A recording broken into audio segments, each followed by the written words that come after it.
Okay all right everyone, welcome back again to my channel education academy. और हम लोग economics पढ़ रहे हैं इस चैनल पर। अभी तक इकोनॉमिक्स आप लोगों को पढ़ाई जा रही है क्लास 12 की। और क्लास 12 की इकोनॉमिक्स में हम लोगों ने चैप्टर नंबर 2 डिमांड कंप्लीट कर लिया है। लॉ ऑफ डिमांड क्या होता है देख लिया है। उसके बाद हम लोग इलास्टिसिटी ऑफ डिमांड पढ़ रहे थे, जिसमें हम लोगों ने इलास्टिसिटी ऑफ डिमांड क्या होता है, कितने प्रकार का होता है, टाइप्स, ये सारी चीज़ें देख ली। एंड उसके अलावा हम लोग पढ़ने स्टार्ट कर दिया था methods of calculating price elasticity of demand, जिसमें पहला वाला मेथड प्रपोर्शनेट और परसेंटेज मेथड जिसका नाम है वो हम लोगों ने पढ़ लिया था। अभी हम लोग अगला पढ़ेंगे जिसका नाम है टोटल एक्सपेंडिचर मेथड।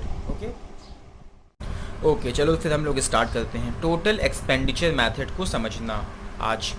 ठीक है, तो ये मेथड के बारे में जान लो कि इसको मार्शल इकोनॉमिस्ट थे, बहुत ही ग्रेट इकोनॉमिस्ट थे मार्शल, जिन्होंने इस मेथड को प्रपोज किया था। बहुत सिंपल मेथड है और बड़ा रियलिस्टिक सा मेथड है। आप लोगों को सबसे ज़्यादा आसान लगेगा ये मेथड, और अगर देखा जाए तो काफ़ी रियलिस्टिक सा मेथड है। इसमें ज़्यादा कॉम्प्लिकेशंस नहीं, एकदम सिंपल सा मेथड है। एक एग्जांपल दूंगा, आप लोग समझ जाओगे, और उसी एग्जांपल को देख करके आप लोग अपने आंसर को भी फ्रेम कर सकते हो।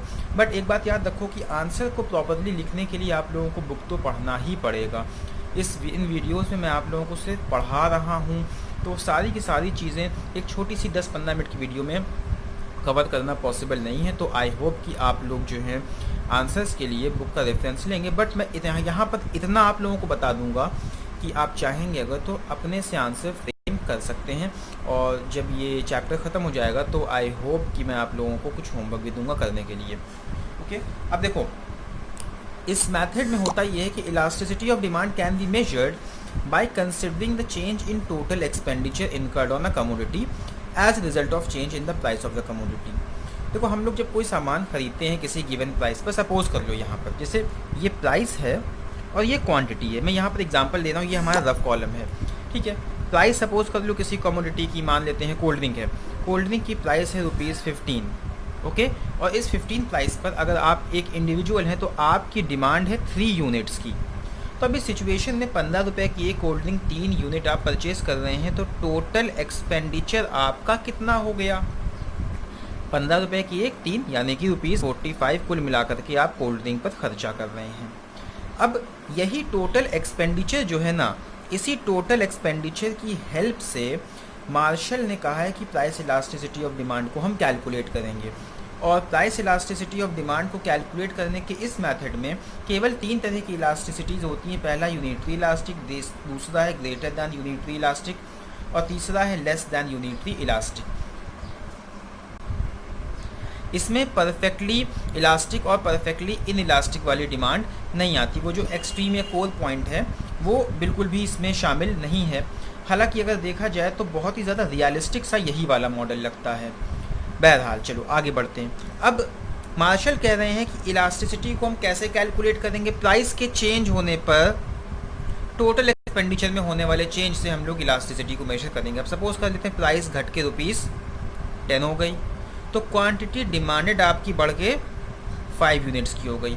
अब इस सिचुएशन में आपका टोटल एक्सपेंडिचर कितना है? ₹50 हो गया। यहाँ पर क्या हुआ? प्राइस के घटने पर टोटल एक्सपेंडिचर बढ़ गया। एक और सिचुएशन ले लेते हैं हम लोग कि प्राइस बढ़कर ₹15 से ₹20 हो गई। पहले घटी 10 हो गई, फिर बढ़ के 20 हो गई। ठीक है, तो इस सिचुएशन में क्वांटिटी डिमांडेड घट के 3 से घट के मान लेते हैं 2 हो गई। तो अब क्या हो गया? टोटल एक्सपेंडिचर ₹40 हो गया, 20 × 2।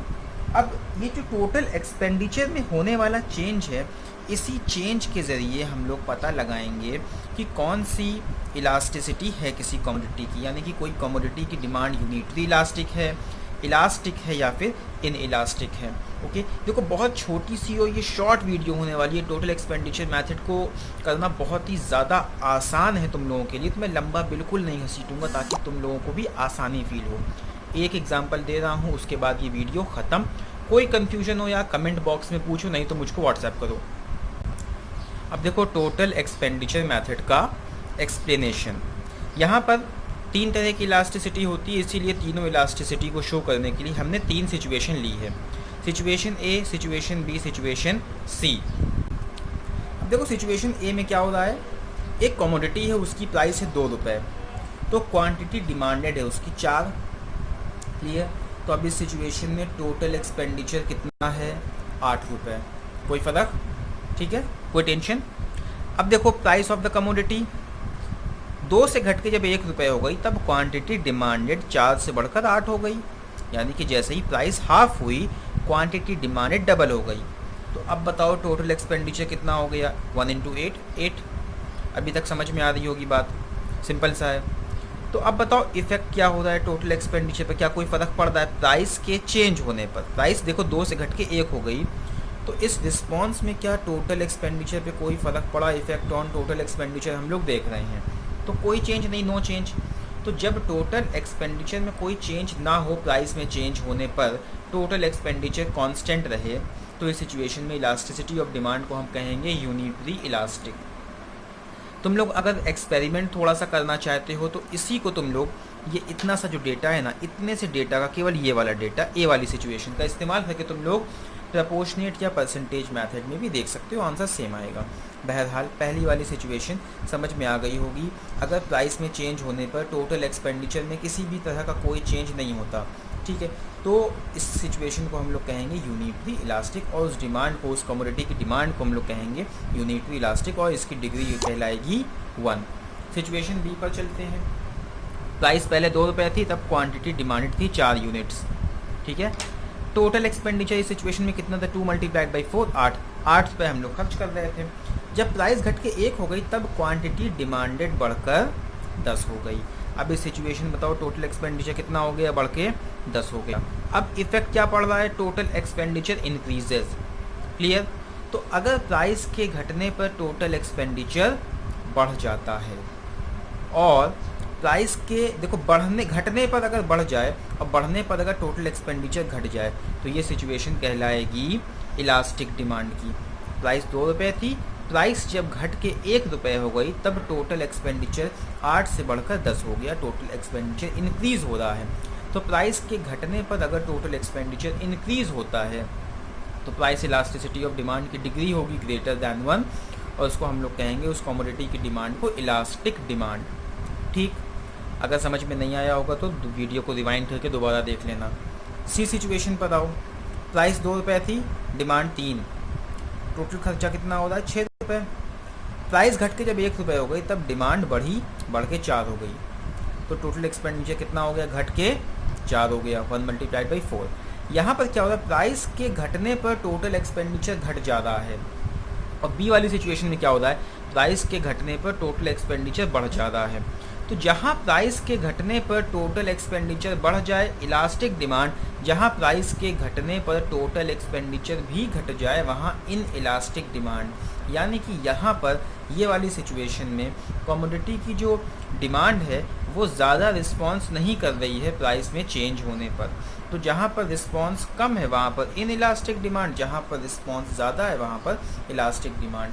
अब देखो इस मेथड में एक बात जो है ये सिंपली क्या बता देता है, elastic, unitary elastic, in elastic, मगर जैसे प्रोपोर्शनेट मेथड एग्जैक्टली हमको डिग्री बता देता है तो ये डिग्री बताने वाला काम इसमें नहीं होता।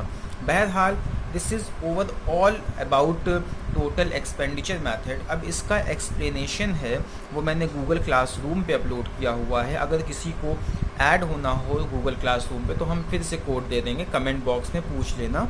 तो गूगल क्लासरूम में मैंने जो नोट्स दिए हुए हैं उन नोट्स से आप लोग जो हैं इसको पूरा कवर कर सकते हैं। इसका जो आगे फर्दर एक्सप्लेनेशन है वो आप लोग, एक्चुअली एक्सप्लेनेशन तो मैंने दे ही दिया है, मैं नोट्स की बात कर रहा हूँ कि अगर किसी को लिखे हुए नोट्स चाहिए तो वो मुझसे गूगल क्लासरूम का कोड मांग सकता है, मैं प्रोवाइड कर दूँगा।